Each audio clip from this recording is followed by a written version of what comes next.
There is a saying in real estate and frankly in all of investing that I don't think a lot of people understand. So we're going to chop this up and have this conversation with the one and only great Brian Adamson. How you doing, buddy? I'm doing great, Mike. Thanks for having me.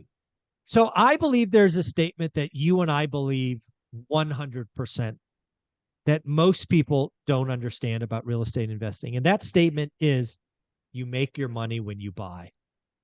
What do you 100%. think?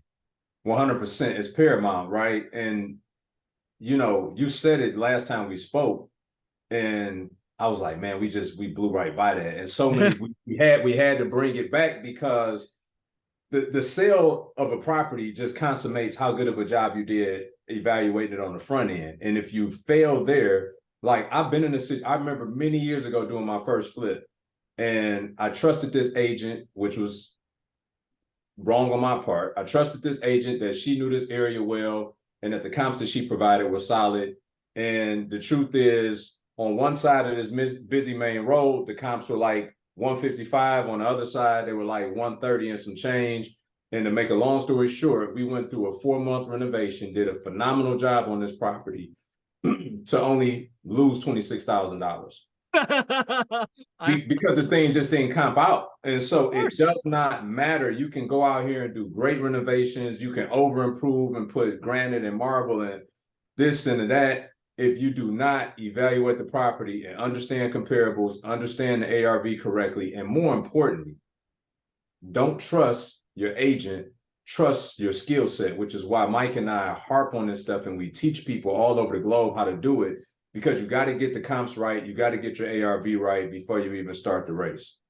Yeah, I mean, again, even if you want to flip this from flipping, which I think is a great example, just to cash flow, right? If you're going to be a long-term buy and hold, folks, and you're going to have, you're going to rent this thing out, don't assume anything, right? The deal that you put together must cash flow day one. I do today because rates are high, prices are high. I am starting to hear a statement, Brian, that pisses me off. And I actually wrote about a friend of mine who said this to me in, I think it was 2006 when he was buying property in Louisiana after Katrina. And the basic story is, hey, I make a lot of money.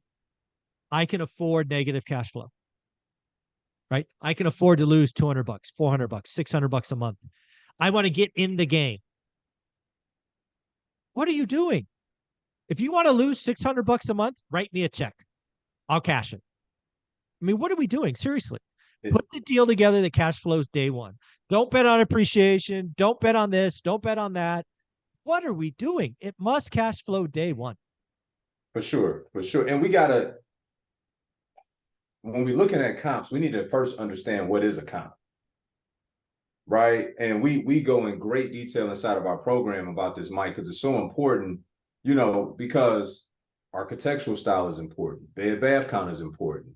Your built is extremely important. The proximity to the subject property is very important.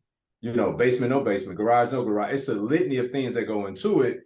But, and we teach from a vein of looking at it from an appraisal perspective, because they got the final say in what the value is. So why not just align the way in which you underwrite based off of how they're going to view it? So that way you don't have anything misconstrued along the way, right? You take away so much of the opinion as possible, and just base it off the data and the facts and how the appraiser is going to evaluate. Because I see people go out here all the time and they use all these goofy characteristics of what makes it a comp and what doesn't, right? And we got to be able to understand the difference between intrinsic value and actual value.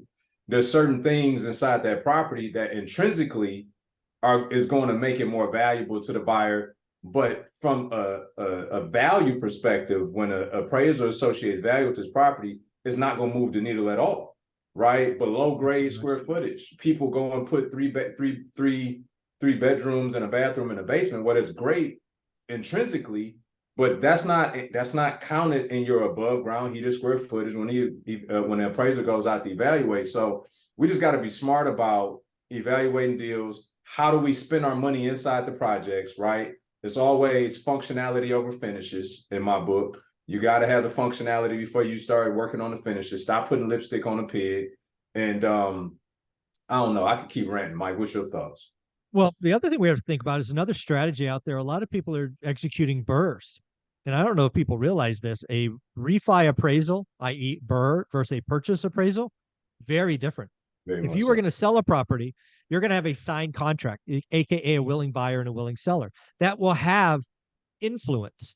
If you're doing a burr after owning a property for 90 days or 6 months or whatever it is, trust me, that appraisal will be lower 90% of the time than if you were to sell the property. And if you're in a burr and you've done all of this work, you bought it right, or at least you think you did, and you're using comps on a total flip, you're going to get smoked because the appraisal will come in low.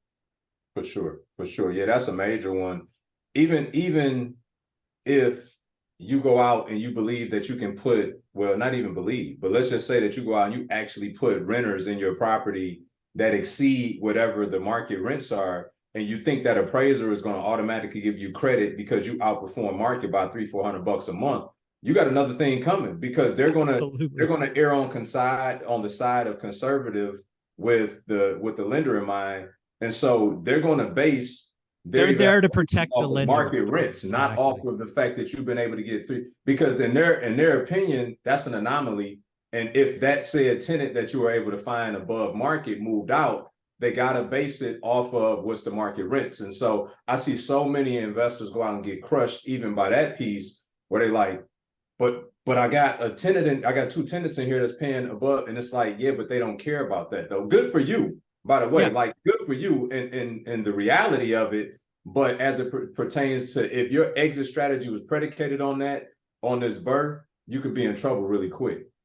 At the end of the day, what I want investors in my network, and likely yours as well, is, again, you make your money at you could change lots of things after you own it, but you can't change the buy price, right? You can't change the terms of the purchase. Too many of you have hope that you can do these things after you own it that will return above market value stuff. Stop betting on hope, right? Buy better, do the work, buy better. Sure, for sure. Yeah, that's major, Mike. And it's really easy to do when it becomes a part of the daily discipline. When it, but the first thing is understanding, like, what should I even be looking at? Right. I think that's the first step, Mike, is understanding, what are these things that really are the factors that are going to make or break me in said situation. And if you're not measuring your success or lack thereof against those things, then you already at a deficit before you start. Yeah, I couldn't agree more. Brian, you're putting out a lot of amazing stuff into the world, helping lots of people. If somebody wanted to follow you and get a part of your world, how would they do that? For sure. Brian Adamson Official, everywhere. YouTube, Instagram, and a lot of you guys been following as of late on YouTube. I love to talk to you also on Instagram. Send me a DM, because sometimes it's hard to keep those communications going, on the YouTube comments. You know the challenge, Mike. So yeah, but I only reply once. I don't reply twice. I get lost. Exactly. So everybody, please also send me a DM on Instagram at Brian Adamson Official. There you go, buddy. I appreciate you. Thanks. Yes, sir.